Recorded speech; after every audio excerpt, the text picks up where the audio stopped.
tape right now because I'm about to tell you the truth. And F you if you can't handle the truth. This version of Biden is the best Biden ever. All right, we're ready to come back at Jimmy. Hey, You're guess back. who's here? Was with us. Jackson Hinkle, the founder of the independent media outlet The Dive and the host of The Dive with Jackson Hinkle. His program has been permanently banned by YouTube for alleged Ukraine misinformation. But of course, you don't get banned for misinformation. You get banned for information. His Twitter account recently surpassed 2.7 million followers. Woo-woo. Look at that. Jackson, welcome back to the show. Thanks for having me on. Now, Jackson, have you been working out? You look really like you've been beefing up. I feel like I'm on Tortoise and the Hare again. Did you see I went out with those guys? Did we talk about this already? I saw that. We didn't talk about it, but I texted you how funny it was. I couldn't stop laughing at those guys. They're complete clowns. Yeah. I felt even bad. Their own audience knows it. You read the comment section, their own audience grills them too. I couldn't find one comment that wasn't making fun of them and agreeing with me. But I felt bad because the bald guy's, he's got terminal cancer. So I just can't, I don't get it. I didn't know that. Yeah. He's had it for a while. Anyway, so this is what's happening. The ACP, the American Communist Party, right? They got 24,000 followers already. Look at that, almost 25. Let me show you. Here's the video. So you guys launched your Communist Party, freaking commies. And here's the commie promo. This is called commie propaganda, ladies and gentlemen.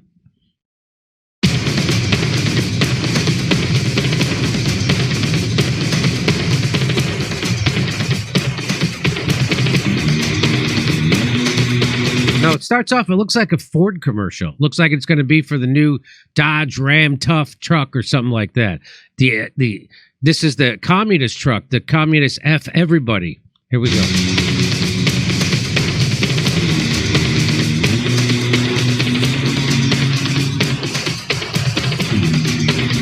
It seems like a commercial for capitalism, right? But here it is. It's not. It's for commies. Let's watch. It's all about industry.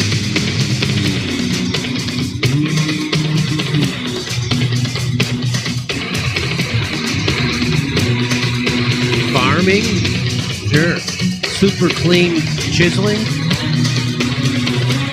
Look at that, more farming, more industry. Trucking. They're taking fuel. Oh, look at that, ice truckers. Welders, badass welders. Horseback riders. Oh, look at that big shipping.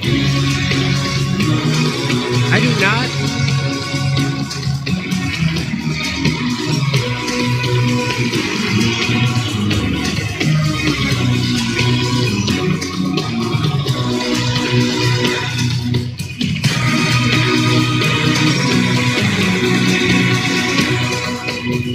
Where's that bullet train?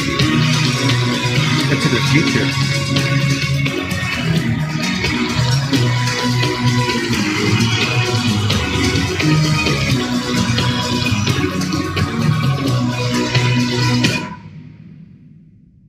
So there it is. That boy. That. So I never, when I think of communism, right? Because I'm Americanized. I'm propagandized against to be a commie or communism, but that was some good propaganda for communism, and it looks like you're doing an ad for capitalism, kind of like how what is that all supposed to symbolize? Well, if there was an ad for capitalism, it would just be ugliness, despair, and misery. I think that there's nothing beautiful about capitalism, but when you look at communism, you look at places like China, which is very culturally different than the United States, we see nothing but economic success.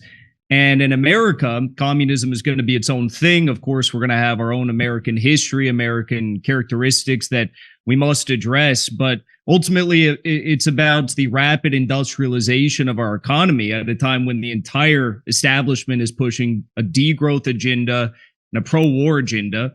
We're going to be focused on doing that at the same time as prioritizing the needs of the American public, which means ending all the endless wars. And most people probably think about communism in the West and they think about liberals and blue-haired college students and woke identity politics. But historically, that couldn't be more off the mark. Unfortunately, there's a bunch of big-moneyed interests like Wall Street who have propagandized the American public into thinking that's what communism is. And lastly, the FBI was literally created in America to attack communists. So now you see the FBI attack the largest anti-war, anti-imperialist voices in the world. But initially, it was built to actually attack communists. So we're here to set the record straight and provide a patriotic message for the American people that's actually about saving our country and freeing America from the control of these corporate corrupt entities. So how does it work? So I always thought communism was the opposite of well, so how does the economy work inside of communism? Capitalism is someone puts up some capital, they start a company, they hire some workers, they produce a product, and then they sell it. What is the difference between that and what you're doing? Well, I think capitalism, the way it operates in practice, is different than what is actually theorized. People always say, well, communism in practice is very different than how it's theorized. I think actually capitalism is the thing that's different. I mean, if you look at all of the, Abrahamic religions, if you look at Christianity, if you look at Islam, they talk about how, high interest loans, debt, these sorts of things, governing people by debt, these are all sinful acts. And that actually debt cancellation is something that should be celebrated. And under capitalism in the United States, that's just how our economy operates. That is the backbone of the U.S. economy. It's Wall Street and these major transnational corporations who are siphoning money out of the working class by buying up all of the resources, stealing our land, stealing our oil, our natural gas, and also bankrupting the American people through means of debt and rapacious for-profit systems. The way that a communist country operates, at least when it comes to the economic aspect, is much similar to how we are witnessing China operate today. Of course, allow for small businesses to have healthy development, but when it comes to the major industries, when it comes to the basic rights of the people and the basic necessities of the people, those are things that should not be used to try and price gouge the public. Those should be operated by the state, and ultimately a state that is dedicated to protecting the needs of the people. And if they don't, they'll be voted out of power. In America, it makes no sense to me why Bill Gates is allowed to buy up all of the land in the country, or a great portion of it. Makes no sense why BlackRock is allowed to buy up all the land. But the idea of doing what the Soviet Union did or what China did, land reform, is somehow considered extreme. Ultimately, I think this is why we've had such an overwhelming positive response online. I mean, the American Communist Party has been trending now on Twitter for the past 4 days. And on Chinese social media, the people are very happy with what we're doing there as well. So I still don't understand. Here it is. Here you are trending. I just want to show that.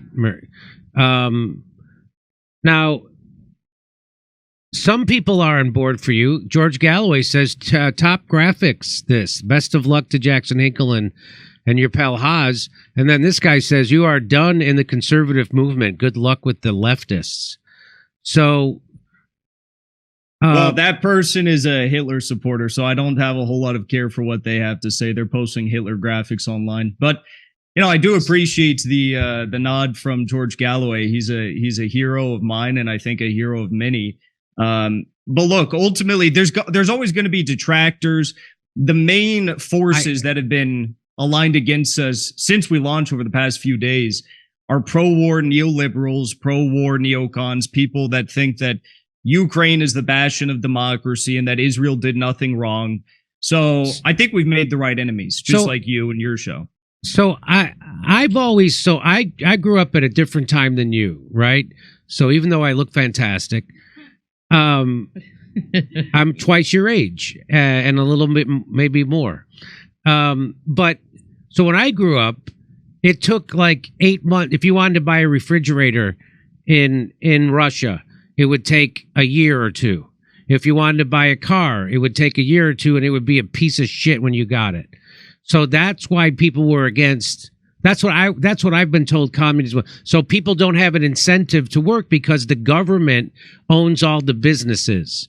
Now, is that what so you already said that you're okay with small businesses, like you're okay with capitalism on a small scale, right? Like my business here, I employ about 6 people.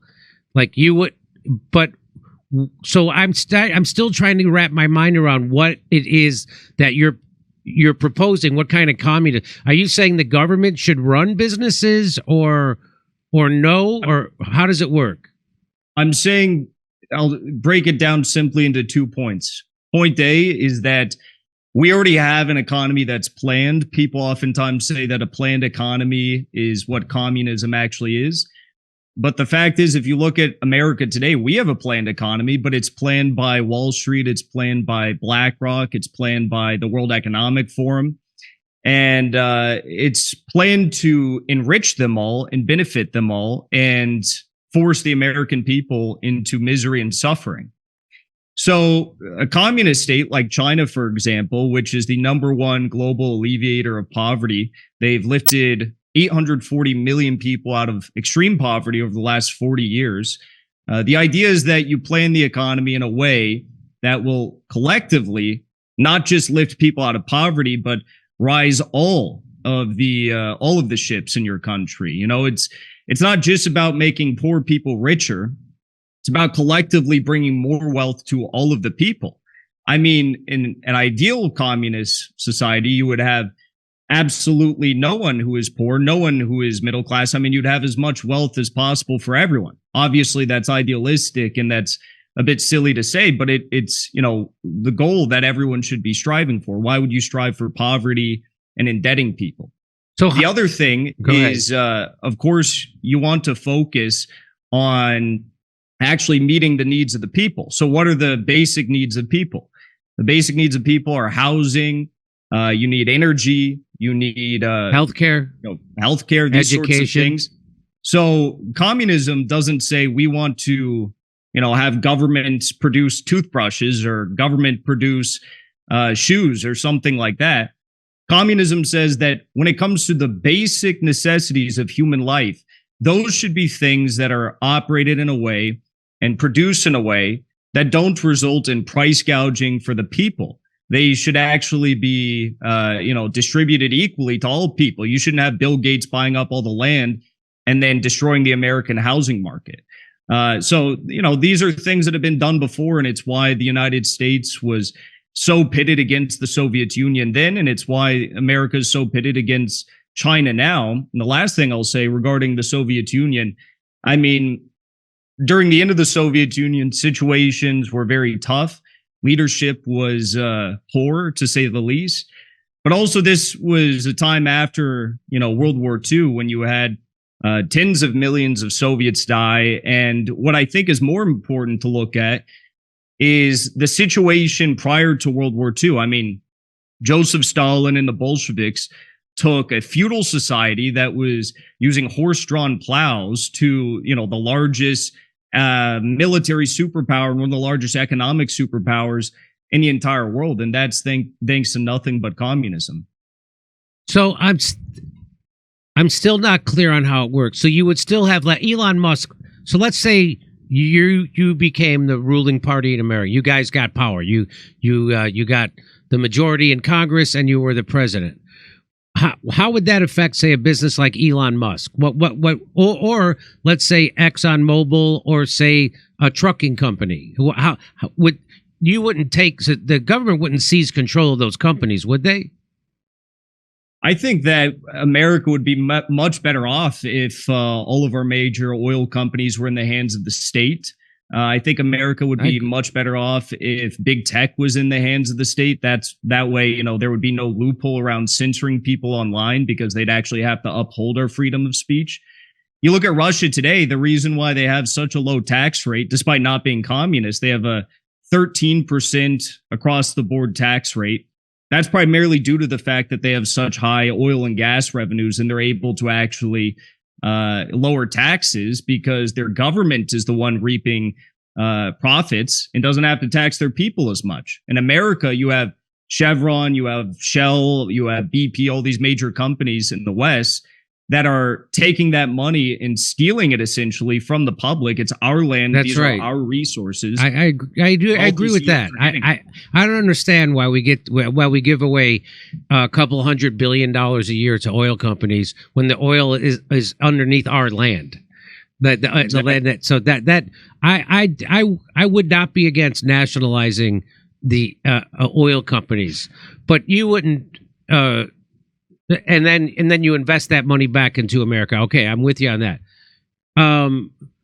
But I'm also, if you know me, I'm for Medicare for all. I'm for getting a capitalist out from in between me and my doctor, right? And so people have the wrong idea about Medicare for all. They think that the government will then dictate healthcare policies. No, I'll still have a private doctor. I'll still have a private hospital.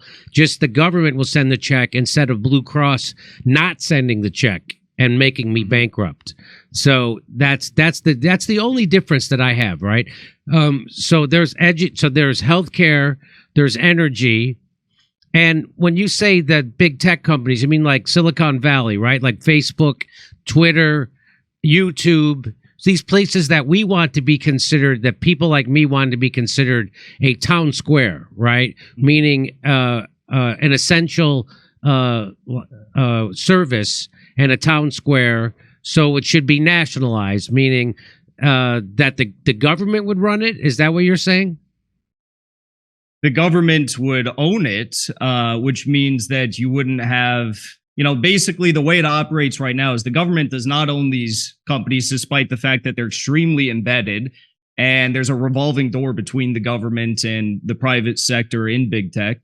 And the government can secretly recommend that certain people should be silenced or banned from social media, for example. And there's nothing illegal about that. That's not a First Amendment violation because they're just recommending, and this is not the final decision of the U.S. government. If the government owned these sorts of things, then there would be no censorship online because if there ever was, it would be challenged as a First Amendment dispute. I think big picture, you can look at what's going on right now. Look at countries like China or countries like Russia. I mean, Russia's taking the land, the resources, the relationships of the Soviet Union and basically rebuilding this new multipolar world, even though Putin doesn't call himself a communist, basically is taking up the mantle and waving the flag at this point. You look at their relationships with Cuba, Vietnam, North Korea, China, of course. America today doesn't produce anything. America produces, stock buybacks. America produces a lot of wealthy individuals who are making money off of debt of hardworking Americans. America produces OnlyFans models and maybe Uber Eats drivers, and that's about it. China, Russia, Vietnam, North Korea, these countries are actually producing real tangible goods, lumber, coal, natural gas, oil. They're producing things. They're building new sovereign markets. In America, we just outsource everything that we used to produce, and now we're left with nothing. So the idea is that we actually bring back those jobs and focus on unleashing the forces of production to rapidly industrialize our economy once more. So I'm still, I think a lot of people are like me. They're still not really clear on what it means to be a communist in the United States. So you wouldn't be against small business. You'd be for nationalizing energy. You'd be for nationalizing big tech and social media. Is there any other sector of the economy you'd be for nationalizing? Healthcare, right?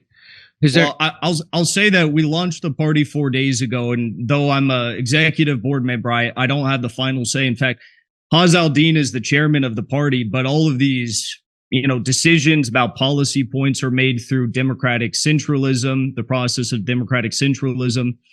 So I guess I can't say specifically every single policy point, but generally speaking, I mean, we support things like debt cancellation, total debt cancellation, not just healthcare debt or college debt, total debt cancellation of all privately held debt for American workers and the American people. We support the things that you mentioned, nationalizing these big industries, but it's not just about nationalization. These are the sorts of things that AOC talked about, she obviously didn't fight for. Bernie Sanders talked about, but he didn't fight for. If you don't have the rapid industrialization of your economy, then you're left with really nothing. I mean, what is it that Bernie Sanders is championing? What is it that AOC is championing? Nothing. No fundamental changes.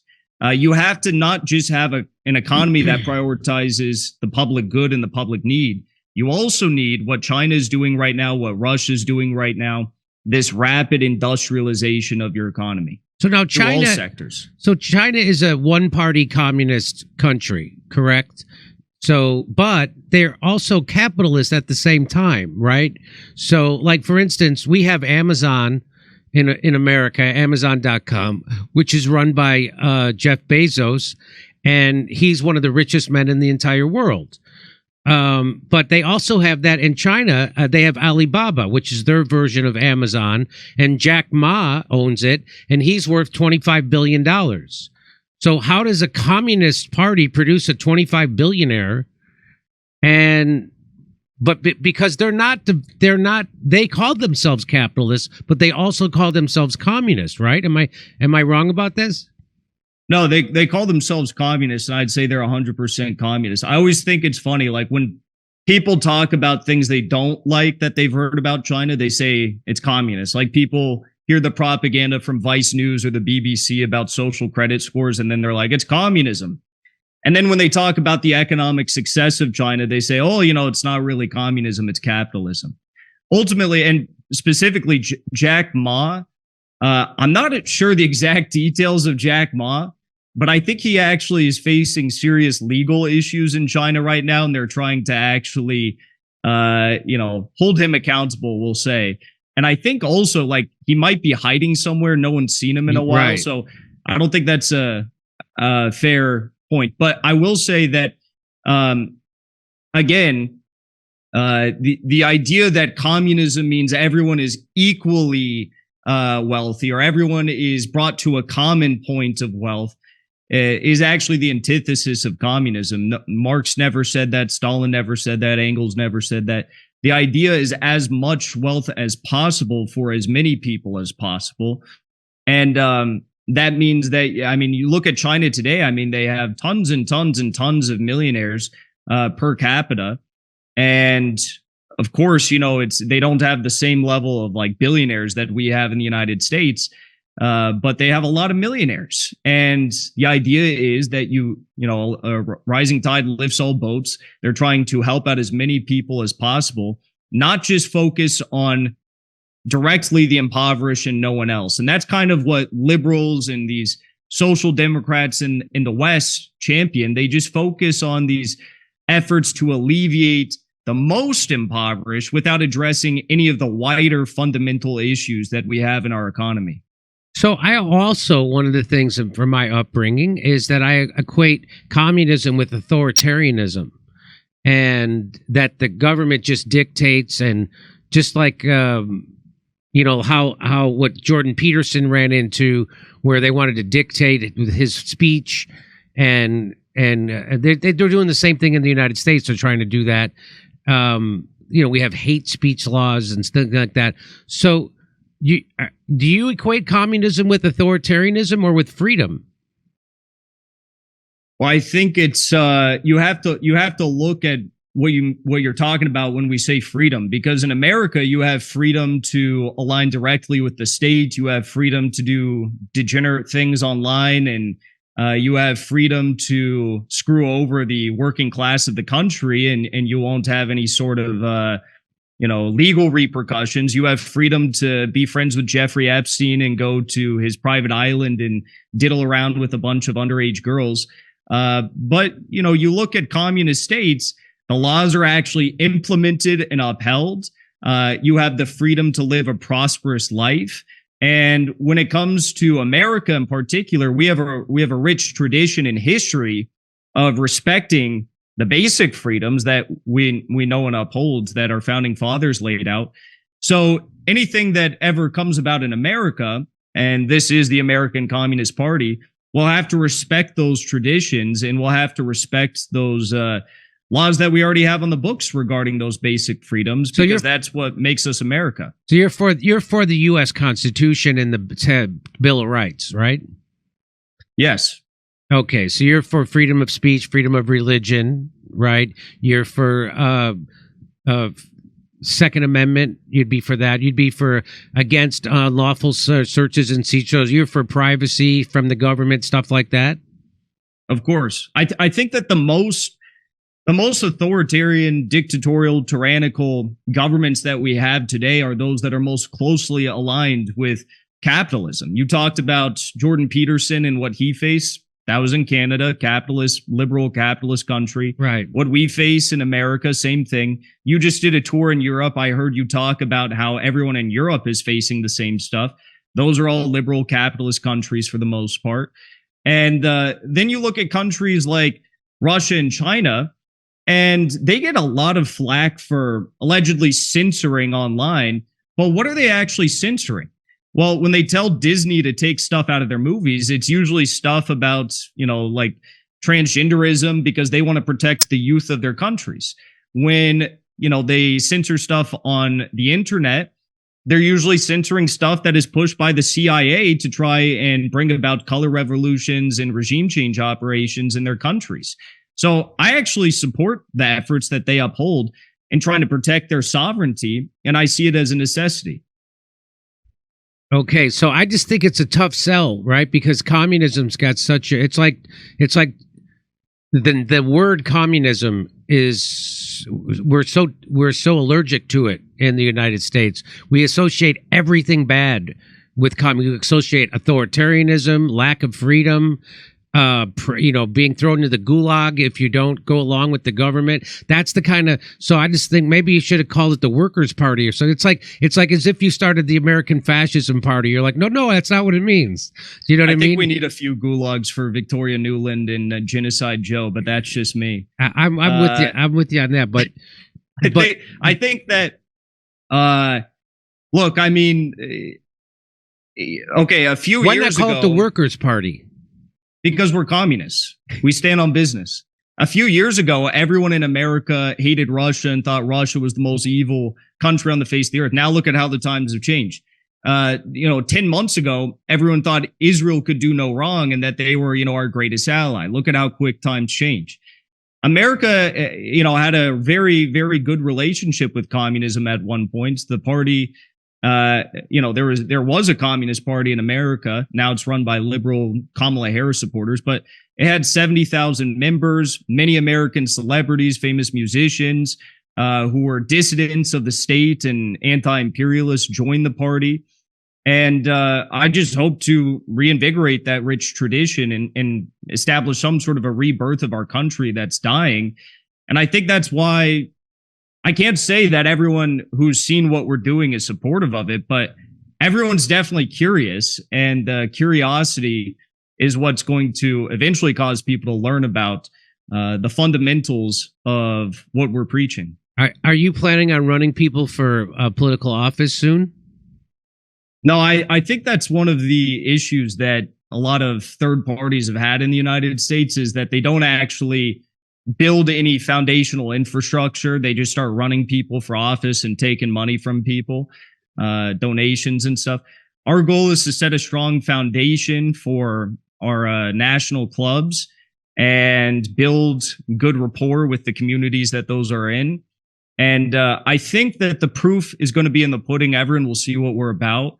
I can't speak too much on the details yet because we're still in our infancy, but there's a lot of really great ideas coming out. So are you planning on organizing workers? Like, for instance, organizing how about all the Walmart workers in California? Wouldn't that be something if they were all unionized?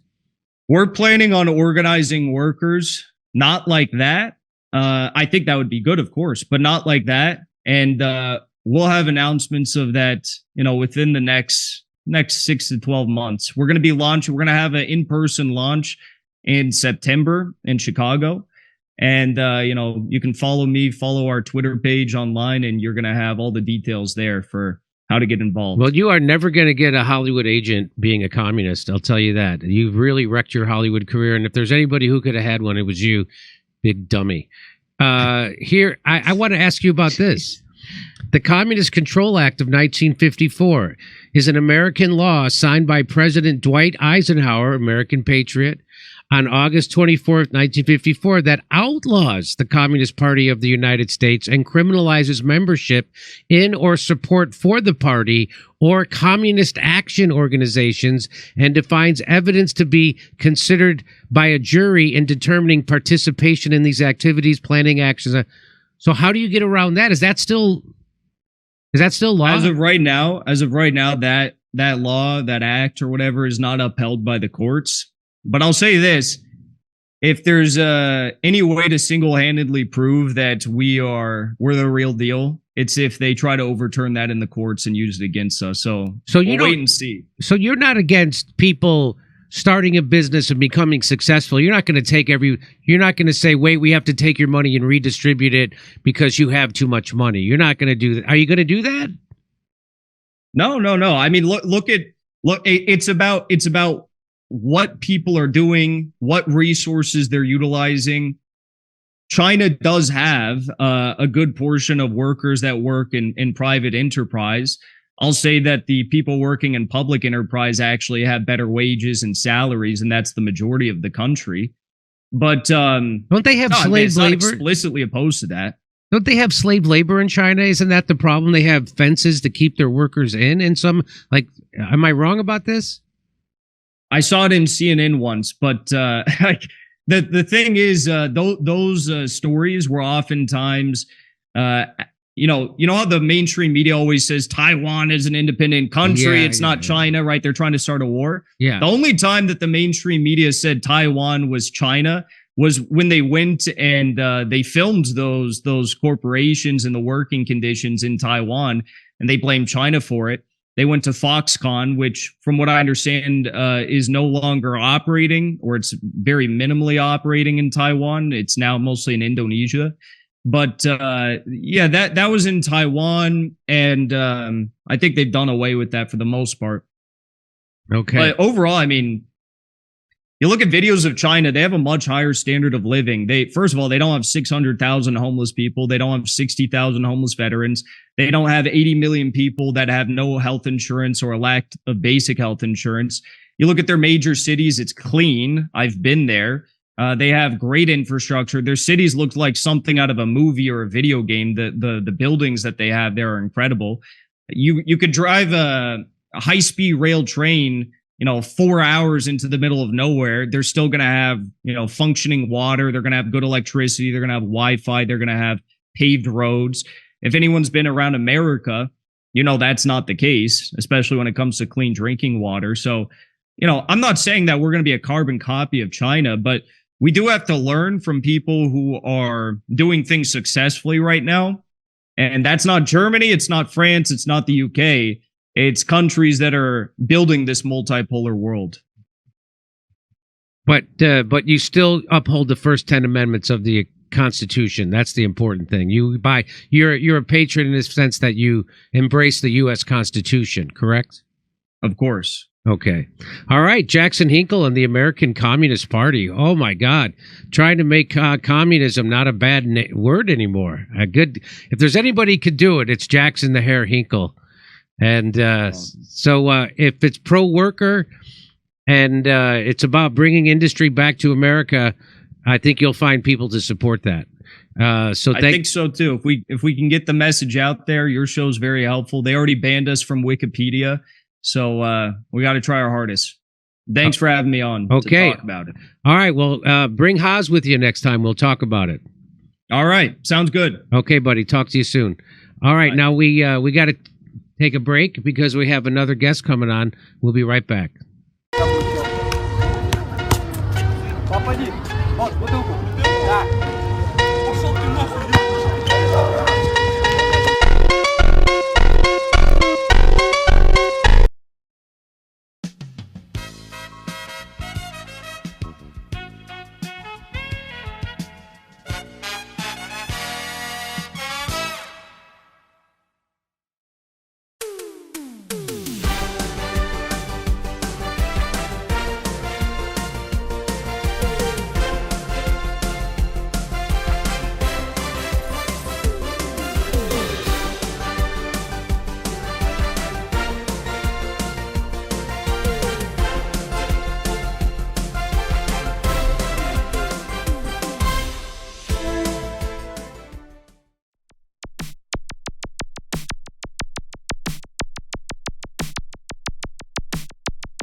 Hey, thanks for checking out our YouTube channel. Subscribe by clicking on that button down there for more AM Joy and the rest of MSNBC. And click on any of the videos right here to watch the latest interviews and highlights. And you can get more videos from MSNBC for free every day with our newsletter. Just visit Isn't it swell? The memes make themselves. They found a rabbi hole, tunnels and all. There's Jews in the walls. Isn't it bliss? The rabbinical grace soiling the mattresses. Well, let me tell you. Shut it down.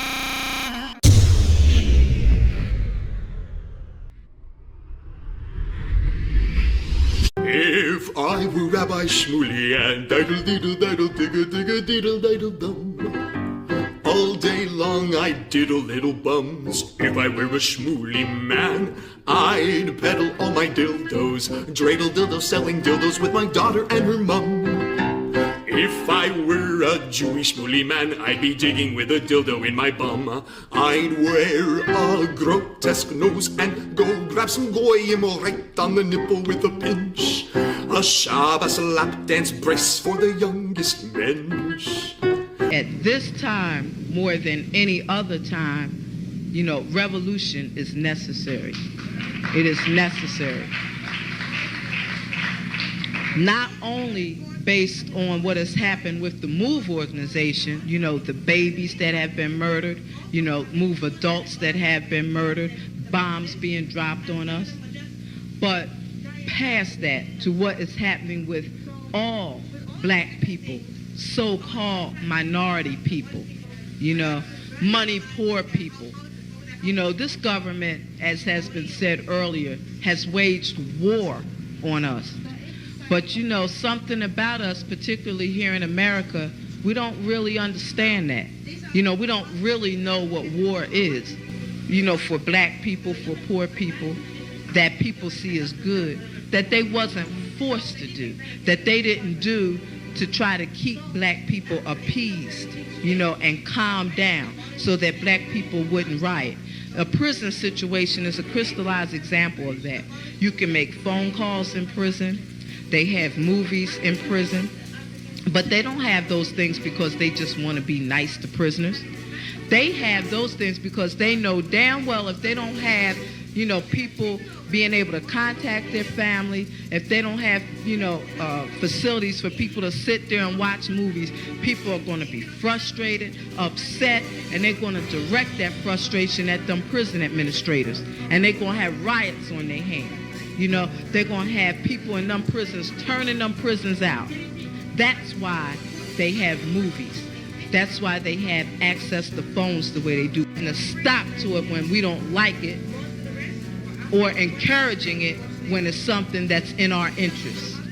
You know, we have to call the shots.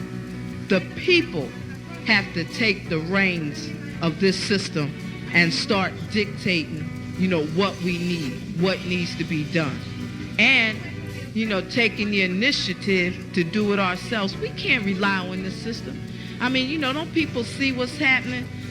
Every single confrontation that MOVE people have been involved in, every single issue, you know, oppression, economic issues, every single issue facing our people, you know, is something that can be dealt with very, very simply. All people got to do is make their wishes known. All people have to do is stand up and say, listen, we're not accepting that. Unity is the key. Unity is the key to revolution. Revolution ain't nothing to be afraid of. It ain't nothing to shy away from.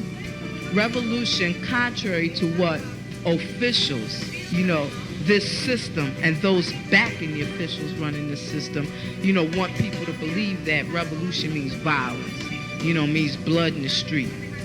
I'm saying it can get to that point, but it don't have to be violent. You know, when people come together and take a strong stand on an issue, this government don't have no choice but to listen. Where you think they get their authority from? They don't have no power, but they do have authority to do certain things. Where you think they get it from? They get it from us, from the people. You know, they get it from us accepting the things that they do to be done to stop it. Then you have some people who want to then turn around and say, yeah, well, you know, it's the best we have, and want to make excuses. The time for excuses is over. It's over. You know, every man, woman, and child has to be involved in this revolution. Not only has to be, but is, whether you want to be or not. I mean, our babies gave their lives for this revolution on May 13th. You know, men, women, and children were murdered. And not just move babies, you know. What about all of the young men, women, you know, children 8, 9 years old shot down on the street by cops, you know, by drug pushers? I mean, you know, where do you think that mentality comes from? It comes from this system, from the mentality of this system of getting over, you know, making a quick buck, you know. I'm saying that's where that needs to be done to stop it.